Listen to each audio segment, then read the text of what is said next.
Philosophy आपको define करती नहीं करती है, तो मैं कहूँगा कि हाँ, फ़िलॉसफी आपको डिफ़ाइन करती है। और मेरी फ़िलॉसफी है कि बी वॉट यू आर, कि जो आप हो वही रहो। और सेकेंड थिंग, बी पॉजिटिव। यकीन माने जिस दिन मैं मर रहा हूँ ना, उस दिन भी मैं कुछ ना कुछ अच्छा कर रहा हूँ। ठीक है, लोग भाई छोटी सी प्रॉब्लम से, मतलब छोटी सी इशू से, छोटी सी प्रॉब्लम से बहुत नेगेटिव फील करते हैं। मेरी लाइफ में वो कभी मौका आता ही नहीं है, और या फिर कहें तो मैं आने ही नहीं देता उसको। मैं सबसे ही कहूँगा कि जो भी बुरा होता है ना, वो कुछ समय के लिए होगा, then good thing will automatically come. तो उसी की आस में आप सो जाना, सवेरा जब 100% होगा। तो always be positive in your life. मेरे जो अगर फेवरेट फिलोसफर की बात करूँ तो वो कोई नहीं है ना। अगर मैं बड़े इंसान की बात करूँ, क्योंकि जिनको मैं जानता ही नहीं हूँ, क्योंकि वो भी तो नहीं जानते ना, तो जिनको जानते ही नहीं हूँ उनकी फिलॉसफी लेके मैं क्या करूँ। तो मैं क्या करता हूँ कि जो मेरे आसपास के लोग हैं, जिनको थोड़ा बहुत मैं जानता हूँ, थोड़ा बहुत वो मुझे जानते हैं, ठीक है, तो मैं उनसे सीखता हूँ, क्योंकि वो जो आपको सिखाएंगे वो रियल चीज़ होती है। अमिताभ ने कुछ कहा या किसी बड़े इंसान ने कुछ कहा, तो वो है ना जो हमें बताया जा रहा है। ठीक है, मैं उससे पर्सनली मिलके मैंने नहीं समझा कि वो कैसा इंसान है। If I learn something from Piyush, if I learn something from Vidit, if I learn something from Amita ma'am, तो वो ज़्यादा इफेक्टिव होगी, क्योंकि मैं उनको जानता हूँ, मुझे पता है कि ये बनावटी है या एक्चुअल में है।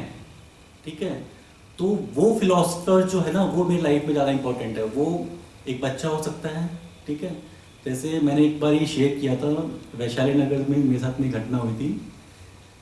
मैं गाड़ी से अपनी वाइफ के साथ में रोड साइड पे वो बेचते हैं ना अपने मुट्ठी वगैरह, वो लेने गया मैं। तो मैं गाड़ी में बैठे बैठे ही मैंने उससे रेट पूछी कि कितने की है। तो उसने मुझे जो भी XYZ रेट बताई, 100-150। मैंने कहा यार गाड़ी में देख के रेट ज़्यादा बता रहे हो। तो उसने बोला आप कौन सा मर्सिडीज में आए हो। तो मैं सोचा यार कि ये कितना, मतलब या तो आप गुस्सा कर लो कि भाई तू नहीं ऐसे कैसे बोल दिया मेरे को, है ना। ठीक है, वो 10 लाख की है मर्सिडीज, 1 करोड़ की, लेकिन गाड़ी तो है ना। या तो आप गुस्सा कर लो उस पर, या फिर ये सोचो कि यार उसने बात तो बिल्कुल सही करी है। जनरली हम ये सोचते हैं कि अगर हम गाड़ी में हैं या किसी अच्छी चीज उसमें ना, तो सामने वाला रेट ज़्यादा बढ़ा के बताता है, और एक्चुअल होता है ऐसा। मैं कुछ दिन पहले एक वीडियो देख रहा था, जिसके अंदर एक फॉरनर आता है और एक केले वाला जो ठेले पे बेचता होता है ना, उससे पूछता है केला कितने का है, तो बोलते 100 रुपये का। अरे 30-40 रुपये में मतलब पूरा किलो आया था, और आप केला वो 100 रुपये में बेच रहे हैं, क्योंकि उसको दिख रहा है कि ये तो बाहर का है, फॉरनर है, तो पैसे लूट लो।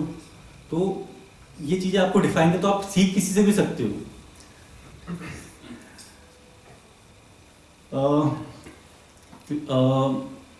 एनेक्डोट के बारे में एक चीज़ बताऊंगा मैं। एक लक्ष्य मूवी देखी होगी आपने सबने। लक्ष्य मूवी में अमिताभ की जब एंट्री होती है, अमिताभ था उस मूवी के ना फॉर 5-10 मिनट्स के लिए, तो वो एक दीवार पे खड़ा होता है और एक तस्वीर को सीधा कर रहा होता है ना। वो तो उस पीछे से हीरो आता है, वो बोलते हैं यार ये कर क्या रहा है। फिर वो देखता है कि इसको परफेक्शन चाहिए, वो उसको लग रहा है कि जो तस्वीर है हल्की सी टेढ़ी है, उसको सीधे करने की कोशिश करता है। फिर उससे पूछता है ऋतिक से कि अब ये सीधी है क्या, बोला हाँ सीधी है। तो मेडिकल लैंग्वेज में इसको OCD कहते हैं कि आपके दिमाग में ना जब तक वो चीज़ सही नहीं होती ना, तब तक आप में वो पिंच करती रहती है इसके अंदर। तो ये मेरे साथ में भी है, लेकिन ये बहुत अलग चीज़ों के अंदर है। कि जैसे मान लो मेरे से कभी किसी के साथ बुरा हो गया, तो मेरे ना जहन में चलता रहता है। बहुत साल पहले, मतलब आई थिंक 20 साल पहले की बात है, लाल कोठी पे जब ये जो एरिया है ना, ये पहले लाल कोठी होता था, स्टूडेंट एरिया पूरा। तो मैं अपने कुछ दोस्तों के साथ में अजमेर से आया था, और हम पोहा खाने गए थे वहाँ पे। तो जो पोहे वाले था ना, उसने पोहा दिया और साथ में चम्मच दी, वो स्टील के चम्मच थी। वो गलती से खाते खाते हम गाड़ी में बैठे और हम चले गए। वो चम्मच मेरे पास में रह गई। ठीक है, वो 10 दिन 15 दिन तक मेरे मन में यार किया उसकी पोहे वाले की चम्मच मेरे पास रह गई। वो क्या सोच रहा होगा, वो क्या सोच रहा होगा। And believe me, next time मैंने केम, हम उसी पोहे वाले के पास गए, है ना, उसी टाइम पे मैंने कहा अब चलना उसके। फिर मान लो जो भी बिल आया 20-50 जो भी है, मैंने उसको 10-20 रुपये एक्स्ट्रा दिए। तो बोले भाई साहब आपका बिल तो इतना हुआ। मैंने कहा वो मैं तेरे को बता नहीं सकता और तू सुन नहीं पाएगा, तो तुम रख लो इसको। तो ये जो चीज़ है ना, ये मेरे दिमाग में ना हमेशा चलती रहती है, होता है मेरे साथ में ऐसा।